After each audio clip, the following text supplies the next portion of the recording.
विजेता बार बार घड़ी की तरफ देख रही थी। आज तो जैसे समय रुक सा गया था। टीचर की जॉब में से 8 साल हो चुके थे। वो स्कूल की वैन से ही घर आया जाया करते। 4:30 बजे वो घर पहुंची।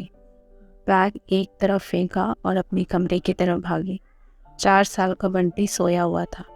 उसने उसका बुखार नापा, सब नॉर्मल था। उसने चैन की सांस ली। ऐसी भी क्या चाकरी है जो एक आध दिन की छुट्टी भी नहीं ली जाती। बेटा बीमार है तुम्हारा? नहीं अम्मा जी, स्कूल में बच्चों के इम्तिहान होने वाले हैं, छुट्टी नहीं मिल सकती। विजेता ने रुआसे स्वर में अपनी सासू माँ से कहा। उसने 2 कप चाय बनाई। सासू माँ को थमाते हुए बोली, आपका शुक्रिया अम्मा जी, बंटी का ख्याल रखने के लिए। लेकिन अम्मा को कहाँ संतोष मिलने वाला था। अमित के घर आते ही उसने सबसे पहले उसके कान भरे। देख बेटा, अब ये घर द्वार मेरे से नहीं होता। बहुत से बोल बोल कर थक गई हूँ। अपना परिवार देखे। सो नहीं, इसे तो अपनी चाकरी की पड़ी है। अमित को भी अम्मा की बातें सही लगती। रात को सभी खाने बैठे थे। विजेता बंटी को खिला रही थी। कल से तुम अपनी जॉब पर नहीं जाओगी। अमिता ने विजेता को अपना फैसला सुनाया। विजेता कोई जवाब नहीं दे सकी। थोड़ी देर रुककर उसने कहा, लेकिन बंटी बिल्कुल ठीक है। तो क्या हुआ? अम्मा को भी सेवा की ज़रूरत है। अमित ने आवाज़ ऊंची करते हुए कहा, अरे बेटा मेरी फिक्र मत कर, अभी कितने ही दिनों के मेहमान हूँ मैं। अम्मा ने अपना दांव चला। लेकिन मैं सारे काम तो करती हूँ ना। अम्मा को मैंने कभी किसी काम के लिए नहीं बोला, और कोई परेशानी है तो मैं पाई रखवा देती हूँ। वसीता बोली। अमित उठ खड़ा हो गया। बहुत गर्मी है तुम्हें पैसों की, अब वही होगा जो मैं चाहूँगा। विजेता निःशब्द थी। अमित एक कंपनी में काम करता था, लेकिन उसकी पगार विजेता से कम थी, जिससे उससे यह लगता था कि विजेता उसे नीचा दिखा रही हो। अम्मा ने भी कई बार अमित को कहा था, ज़्यादा पगार है उसकी, पता नहीं कब हाथ से निकल जाए। सुबह तक बंटी भी ठीक हो चुका था। विजेता भी स्कूल जाने के लिए तैयार हो रही थी। अम्मा, कहाँ जा रही हो? विजेता ने कहा। अम्मा, काम पर जा रही हूँ। अमित, कहीं जाने की जरूरत नहीं है, जॉब से घर में रहो। विजेता ने कहा। कैसी बातें कर रहे हो आप? मैं अपना जॉब नहीं छोड़ सकती, और मैंने इतनी मेहनत नहीं करी कि एक दिन जॉब छोड़ के बैठ जाऊं।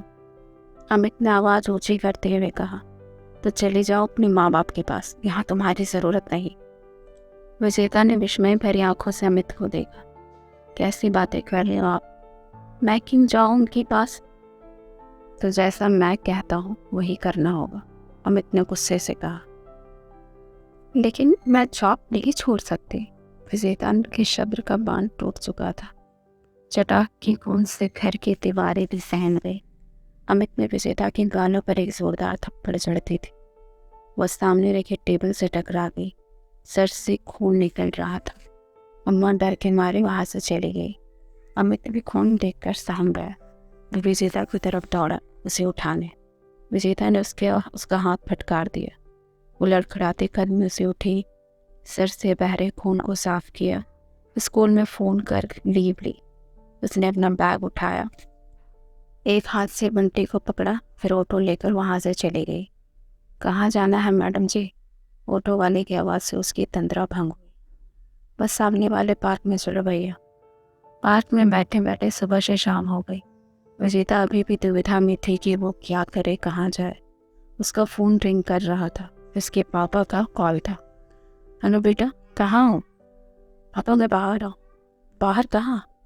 मैं तुम्हें लेने आ रहा हूँ, मुझे पता भेजो। थोड़ी देर में विजेता के पापा उसके पास थे। पापा की लाख पूछने पर विजेता ने सारी आप बीती सुनाई। चलो बेटा, घर चलो। नहीं पापा, मैं उस घर में नहीं जाऊंगी, विजेता ने रोते हुए कहा। तुम्हारा एक दूसरा घर भी है जहाँ तुम्हारे मम्मी पापा हैं। विजेता ने पापा के कंधे से सर रखो परोस। अमित भी अगले दिन विजेता को लेने आ पहुंचा। उसने माफ़ी भी मांगी। पापा ने विजेता की राय जाननी चाहिए। विजेता ने कहा, मैंने बस सब कुछ किया जो एक बहू को करनी चाहिए, फिर मेरे साथ ऐसा पक्षपात क्यों? अगर ये थप्पड़ मेरी किसी गलती की वजह से होती तो मैं सहन कर लेती। लेकिन इस थप्पड़ ने मेरे आत्मसम्मान को चोट पहुंचाई। अमित को अपना जवाब मिल चुका था।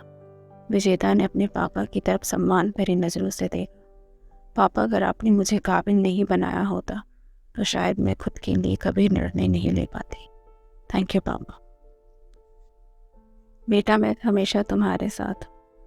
पापा ने उसका कंधा थपथपाते हुए कहा।